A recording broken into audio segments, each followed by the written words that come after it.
Welcome to Buckeyes Tomorrow Morning for Thursday, November 6th. I'm your host, Tom Orr. The Purdue game in 2 days, the game against Michigan in 23 days.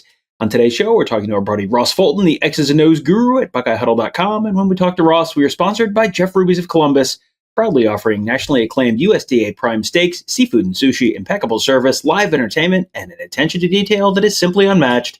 Just go to jeffruby.com/Columbus to check out the menu and make a reservation today. All right, so we're going to be talking about a bunch of different stuff because the Buckeyes did a whole bunch of different stuff against good old friend Jim Knowles. Showed a whole bunch of different looks, tried some different stuff. We'll get to the fun downfield passing and Brian Day yelling, got him on the sideline. We'll get to all that stuff a little bit later on. But we're going to start with the running game. Ross, we're actually going to start on the first drive of the game. And they showed just a bunch of different looks right out of the gate. You don't see them run a ton of full house backfield, but they did on this opening drive, and this ended up being a nice run for Bo Jackson to start things off. Yeah, they discussed after the game how they used a lot of personnel groupings in different shifts and motions early on to sort of feel out what Jim Knowles was doing against them. And, we've talked a lot, obviously, about the multiple tight end sets and a lot of 12 personnel in this game again. But, it does give you flexibility in the run game. And we could see some of that and some different concepts on Saturday. And so they did this a few times, right? So this is 12 personnel, but you get this, diamond formation, if you want, with the two blocker, motion to like a balanced look. Knowles, used his 3 high look here, which, we talked about that a lot during the playoff run last year, but this is a great concept against this. This is like some people would call this YY counter or Y power. So you're getting the kick out and the pull, but they're coming from the 2 tight ends. So you're not pulling the line, just blocking back. You're kicking out. That allows Austin Ceraveld at left tackle to climb to that third level, middle safety, like the Caleb Downs role, if you will. And so just nice design here, creates a natural cutback. Saw this a few times on Saturday, as I said. And so, you just continue to see different looks in the run game, obviously, like to varying degrees of success this year. But I thought they had some nice concepts on Saturday that hadn't seen before, and see if they continue going forward, or just a function of playing the specifics of what Knowles was doing. Next up, we're going to have another run out of 12 personnel. This is the long one that Bo Jackson had for, I think it was 51 yards or so. The Buckeyes obviously were able to run the ball a lot better later in the game, including this one.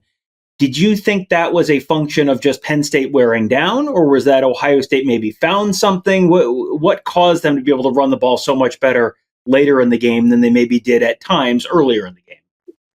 Yeah, I think they were pretty efficient throughout, but they definitely got a bit more explosive in the second half. There were opportunities earlier in the run game where I thought they could have been more explosive. And, I just think that's going to be somewhat of a limitation of this team and sort of searching at running back going on with all 4 tailbacks playing. This is the other run play that they ran a lot on Saturday. Again, great against 3 high. But, it's like a mid zone with an insert. So the tight end, again, 12 personnel here, Max Claire's functioning as the lead blocker. They ran this earlier in the game, and again, efficient, but I thought Jackson, he has a tendency sort of on these stretch concepts to cut back too quickly. Sometimes he needs to stick on the path, and like the outside's there, you want to press it until you can't. But in this one, Ohio State finally gets a numbers advantage. And part of that is, I want to talk about, part of what made the run game more successful in the second half is how well they threw the ball, right? And so, seeing, again, a lot of play action bootleg from Ohio State, both under center and pistol this year. We've talked about that and how that's been a nice addition. They've been more consistent about that. And so here, like Penn State finds himself out of alignment. They've got 2 guys on the backside, which, creates the explosive. But like you can tell how much they are honoring that bootleg fake, right? So like that's what we're talking about. Like, well, how's the run game doing? I talk about, well, if you're completing 80% of your passes, really, you should keep throwing, because you're just so efficient doing so. Like, at some level, who cares how you run the ball when you're at that level? But like, what it should do in more seriousness is like open up the run game, because as I've said, like to me, teams have been way over focused on the Ohio State run game relative to how good they are throwing versus running the football. We've talked about that. A lot of that, like cover 3 with the safety aggressively coming down. Saw a little bit less of that with Penn State, and that's what allowed them to create some of the explosive plays we'll talk about going forward. But, just like against Wisconsin, like as the game goes on and you've thrown the ball so well, teams do in fact start to honor the pass. And so these guys stay home on the bootleg threat. That allows, a nice solo block here from Montgomery on this 2-eye, and Claire's able to climb to the second level, seal it off. And, the running backs finally, made a safety miss. As I said, there's more opportunities to do that probably that are still out there. I think, it was nice to see an explosiveness out of the run game since they've been few and far between. And so hopefully that sort of kind of opens things up, success begets success. Critical step for them. All right. So before we get to the fun part of the show where we talk about the downfield passing, don't worry, we'll get there. We're going to eat our vegetables before we get to dessert. So let's hit one where things don't go so well for the Buckeyes. And this is one where they just kind of get stuffed. And I feel like every time we see this, we sort of have the conversation, okay, is this a running back vision issue? Is this a offensive line issue? Is this just a team's not respecting the run threat? What's the issue here? Yeah, so all those issues obviously are relevant, right? There were a few times, including this one during the game, where again, like Ohio State's throwing the ball so well, and then they got in these 1st and 10 situations, and they get a yard on inside zone, and they were largely able to overcome it and put them in a bad position on the one time they had to kick a field goal. But it's a combination of all the above. So right, so here again, like just your base inside zone, like using lots of, I didn't show the shifts in the motion, but they're actually an 11 personnel here, but they kind of give this double tight end wing look with Brandon Innes. That brings players into the box, but to like run inside zone, right? Like you need to get more vertical movement here. So like, you got Carson Hinsman and Montgomery. This nose guard basically splits their double team, gets in the backfield, Tegra, Shabola, the guy cuts across his face, so there's nowhere to go there. So not a lot of vertical movement on these. And then, as I said, like this again, Knowles played less cover 3. There was a lot of cover 2, a lot of quarters. We'll get into some of that. But like here, they got that number 7, the nickel in the box. And like you can look at, and there's no one to account for him, right? Like the concept is, Shabola is kicking out the 3 technique. Daniels has the defensive end. Hinsman and Montgomery are supposed to climb to number 0, and Austin Saravel is climbing to 24. Kazmarek has the defensive end to west side, and that just leaves number 7 in the box. So again, you get a combination of factors. Like I think the running back issue, as I said, more presents itself like at the second level with like turning efficient runs into opportunity yards or explosive yards. But I think there's still issues where they're just like not getting double teams, and teams are just outnumbering them in certain situations. All right. And this next one, it's going to look a lot like a pass, but I feel like we've talked about on almost every week's recap show, the RPOs are an extension of the run game, and that's something Ryan Day talks about kind of frequently.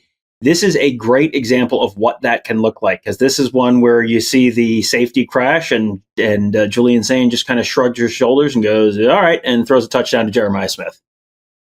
Yeah, I think we've seen, as I said, this was like sort of the exception to the rule. Ohio State's gotten so much cover 3 this year, right? And I'm curious if some of why there was less of it in this game. There could be a confluence of factors, obviously, is because of how successful they were with RPOs against Wisconsin, right? And so, this is man coverage. So you got some single high stuff from Penn State, both cover 1 or cover 3. And, great, as you said, great read. So Sain's just reading that safety who's blitzing. To throw the inside glance right. And obviously he's really good on these RPOs, as we've discussed. He hits this before the cover 1 middle of the field safety can get there. But again, I will continue to beat the drum when there's, I feel again, like there's a lot of focus on the Ohio State run game, I guess, because it's fun to look at like what could be improved. And there's only so much you can say about the Ohio State passing game at the moment. But like these really are like part of the run game. So like to the extent teams want to play single high coverages against them, particularly cover three, like, they can throw teams out of that with these RPOs, which will help the run game. All right, next up, I don't feel like we've seen a ton of 5 wide from Ohio State this year, but they do that here.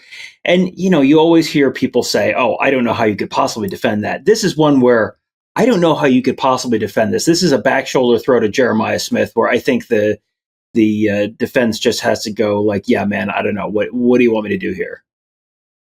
Yeah, I thought this was key for a lot of reasons.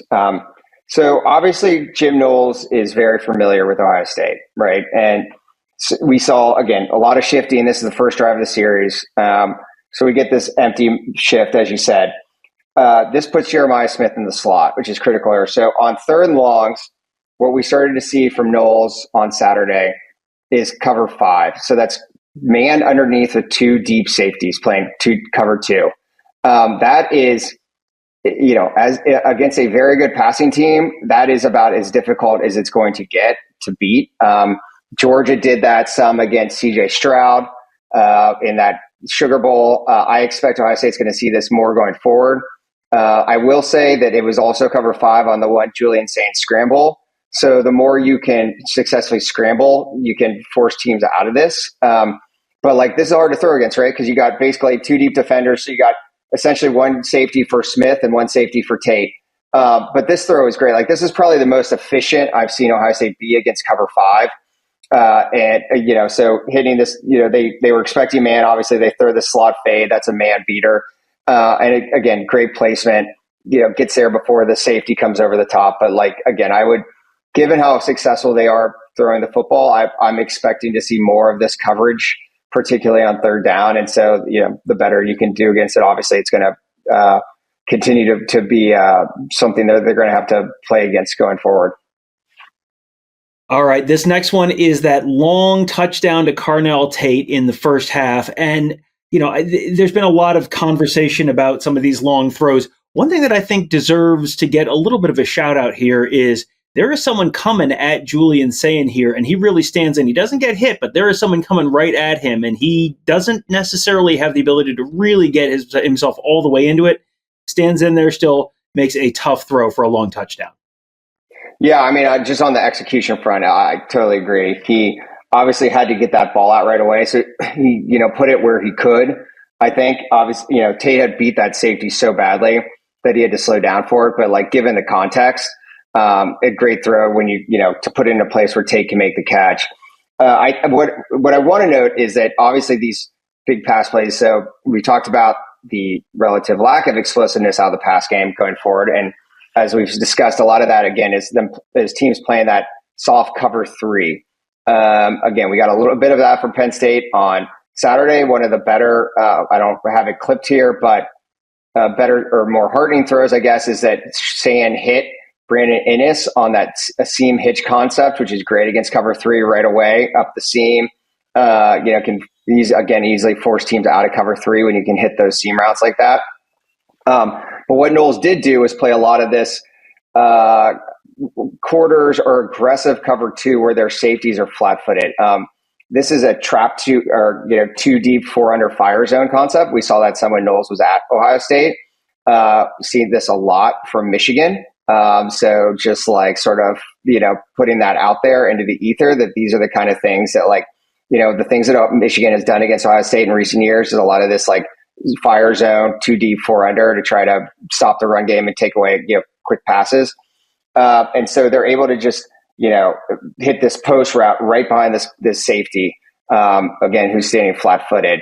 So the more the teams are going to try to use these sorts of concepts, that's when you then start trying to push the football downfield when guys aren't getting depth on you. And instead they're trying to sit on routes in the concept, and obviously, picked up the pressure well enough to let Sayin, step into it enough that he could get it there.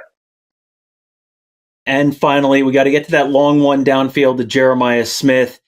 This was one where you see, they had a safety over the top, but you also see them really pressing him right up on the line. And it's kind of crazy to watch how fast he gets past that guy and how quickly he gets past the safety as well. It was just, normally you say, they've been saying if you got one guy on him, he's open.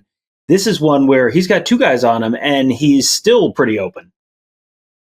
Yeah, again, so first thing to note is you're going to a lot of shifting again from Ohio State, as I mentioned. So they several times lined up in this 4-by-0, then shifted back inside. You get this doubles look.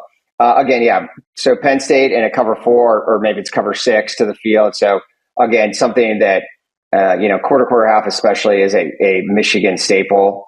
But they're playing cover 4 to Smith's side, right? And so he's able to bait. So you got the cornerback's got the deep quarter. He's carrying vertically. That safety is sort of over the top in theory, and then the linebacker has that flat. And actually, ironically, the wheel route to Brandon Innes is wide open because the linebacker does not carry him at all. So you could see him come easily. He would also had probably a 60-yard gain there. But as you said, I mean, it's Jeremiah Smith, right? So like as Day talked about, like if safeties are going to sit flat-footed like this, as they do in some of these quarters concepts, right? Because that's how you, as opposed to cover 3 where you're bringing a safety down into the run, like in cover 4, you want your safeties are more flat-footed because they have to play, they are forced defenders against the run. And so that gives you these opportunities, right? So you hit that post route with the wheel coming behind it. And again, so the more you get these split safety looks, it kind of changes what you're going to be doing in the passing game. But I think big picture, like the more that they can, again, it all works together, right? The more that, I think teams, like if you look at the season as a whole, like probably still the safest choice is to play like that cover 3 they're getting. But the more that they can throw RPOs to force teams out of that cover 3, the more that you're going to get these other kind of looks, which like not only are going to open up the run game, but also open up more explosive pass play opportunities downfield. Well, looking ahead to Purdue, the Boilermakers, I looked at in SP Plus, they are 75th overall in SP Plus, which is not very good. They are 75th exactly in offense. They are 75th exactly in defense. So this feels like one where, Ryan Day has talked about, well, it's about us and we've got to just worry about us and not worry about, matching with the other team or whatever. So in the spirit of worrying about Ohio State, what are you looking for? What's sort of the next step? What's maybe the next iteration? What's something that they might show this week or that you're kind of maybe looking for this week, either personnel or schematically, to sort of, it feels like these games are almost warm-ups for the bigger stuff still to come. Yeah, I mean, it's a little bit dangerous because they have sort of 3 straight of these, right? So you don't want to sort of rest on your laurels or get sloppy over the course of the next 3 weeks. You want to keep improving.